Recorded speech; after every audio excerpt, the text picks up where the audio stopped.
सूरह फातिहा 100 मरतबा पढ़कर जो दुआ मांगी जाए वो कबूल होती है। सूरह बकरा की तिलावत से शैतान घर से भाग जाता है। आयतल कुर्सी पढ़ने से मोहताजी दूर होती है। सूरह कहफ को हमेशा पढ़ने वाला दज्जाल के फितरों से महफूज रहेगा।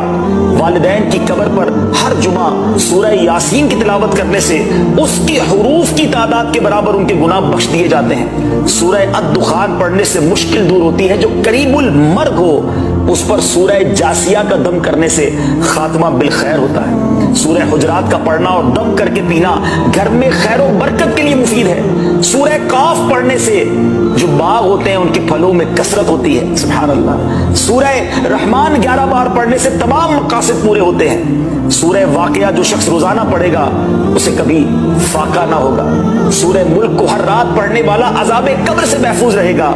सूरह मुज़्ज़म्मिल को 11 बार पढ़ने से हर मुश्किल आसान हो जाती है। सूरह मुद्दस्सिर को पढ़कर हिफ्ज़े कुरान की दुआ मांगने से कुरान करीम का याद करना आसान हो जाता है। जो बच्चे हिफ्ज़ कर रहे हैं उनके लिए जबरदस्त वजीफा है। सूरह अन-नाज़िआत पढ़ने से जान कनी की तकलीफ नहीं होगी। सूरह दुहा पढ़ने से भागा हुआ आदमी वापस आ जाए।